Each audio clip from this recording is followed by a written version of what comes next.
Hello everyone, welcome back to my channel. আজকে তোমাদের সাথে চষি পিঠা কিভাবে বানাতে হয় সেটাই তোমাদের সাথে শেয়ার করব। আশা করছি তোমাদের ভালো লাগবে।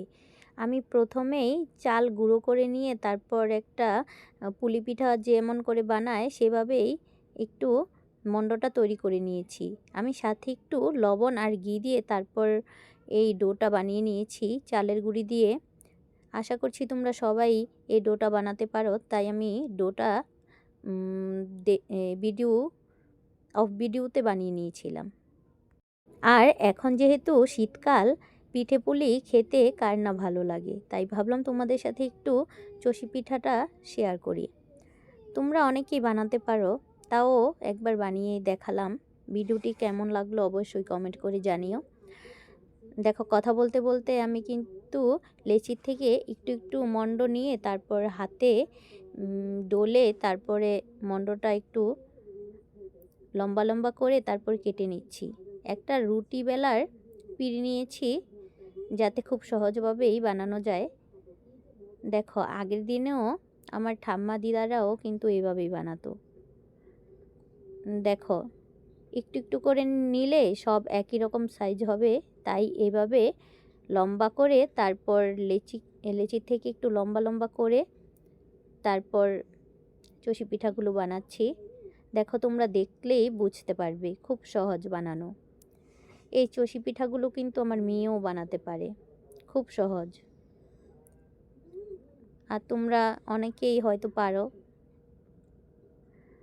আর শীতের দিনে এই চষি পিঠা, বাবা পিঠা, চিতই পিঠা খুবই ভালো লাগে। আমার তো খুব ভালো লাগে এই চাল দিয়ে চষি পিঠাটা বানানো, খেতে কিন্তু খুবই ভালো লাগে। আটা দিয়ে বানানোটাও খাই, কিন্তু এটার স্বাদই আলাদা। আর এখন তো মুসি মিঠাই বা গুড় দিয়ে বানানো হয়, খেতে আরও দারুণ লাগে। আর সাথে তো নারিকেলও দেওয়া হয়, তাই আমার কাছে খুবই ভালো লাগে। খুব পছন্দের একটা খাবার বলতে পারো তোমরা। আর তোমাদের কাছে এই চষি পিঠাটা কেমন লাগে আমাকে অবশ্যই কমেন্ট করে জানিও। আমি প্রতিবারই শীত আসলে এভাবে চষি পিঠাটা বানিয়ে খাই, আমার থেকে খুবই ভালো লাগে। দেখো, আর এই ডোটার মধ্যে একটু ঘি দেওয়ায় এই চষি পিঠাটা কিন্তু খেতে আরও বেশি ভালো লেগেছে। দেখো, আমি একইভাবে সবগুলো কিন্তু বানিয়ে নেব। দেখো, চষি পিঠাগুলো কতটা সুন্দর লাগছে দেখতে। সব কিন্তু একই মাপে হচ্ছে। এভাবে লম্বা লম্বা করে হাত দিয়েই করে নিলে তাহলে কিন্তু সব একই মাপের হবে এই চষি পিঠাগুলো। দেখো, আমার কিন্তু সবই এক মাপেরই হচ্ছে, আর দেখতেও কিন্তু খুব সুন্দর হচ্ছে।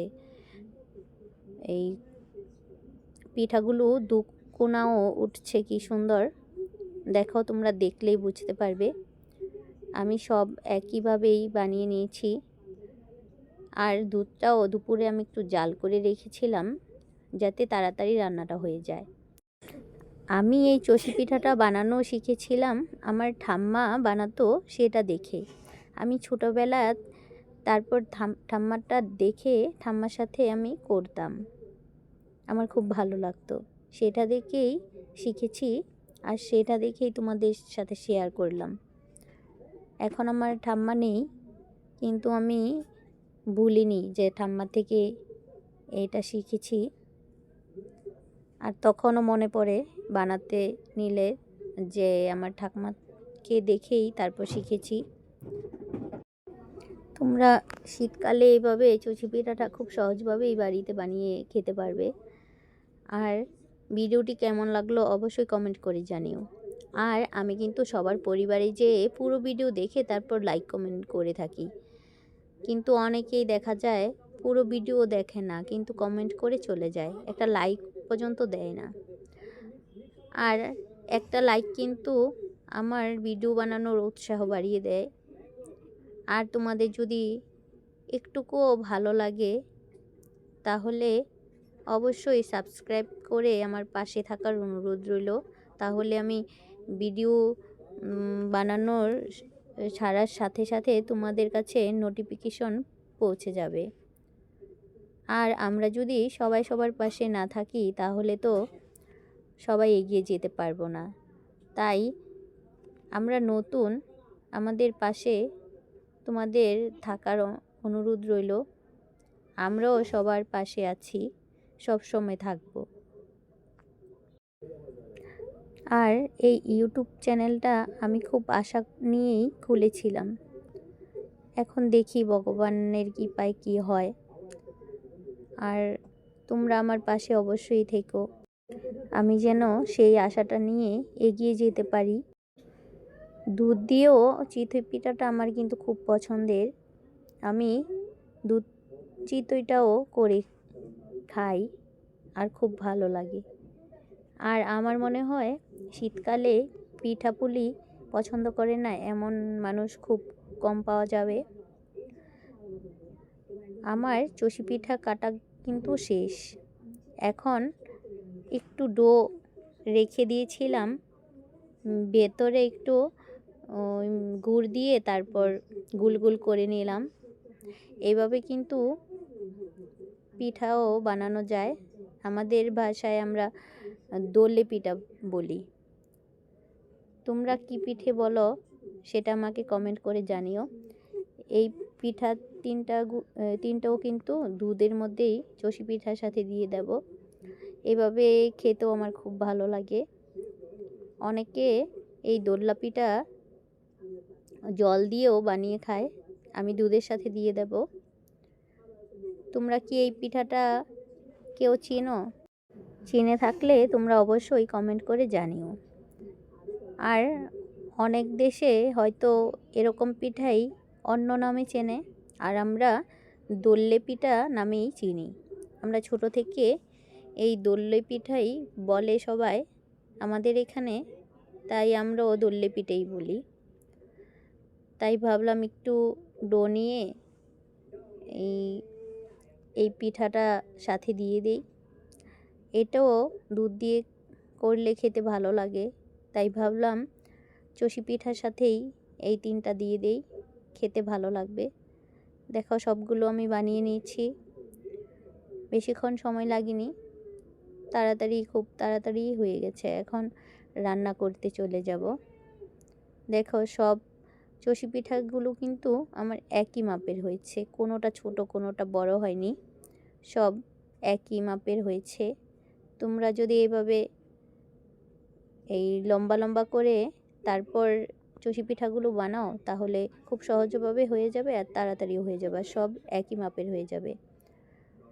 এখন রান্না করতে চলে যাব।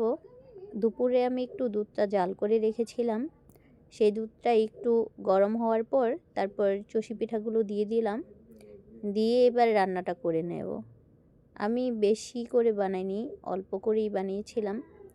তোমরা যদি বেশি করে বানাতে চাও তাহলে বেশি বেশি করে নেবে, দুধও বেশি নেবে, তারপর চালের পরিমাণটাও বেশি নিতে হবে। আমি অল্প করেই বানিয়েছিলাম, আমাদের ঘরে মাত্র 3 জন সদস্য, তাই অতটা বেশি বানাইনি। যতটা বানিয়েছিলাম 2 দিন আমি খেয়েছি। কিন্তু দেখো বলতে বলতে যখন ফুটে এসেছে তারপর আমি আবার একটু ডানো দুধ দিয়ে দিয়েছিলাম 3 প্যাকেট। তোমরা চাইলে দিতে পারো, না চাইলে নাও দিতে পারো। দেখো তারপর আবার মিশিয়ে একটু আবার রান্না করে নেব।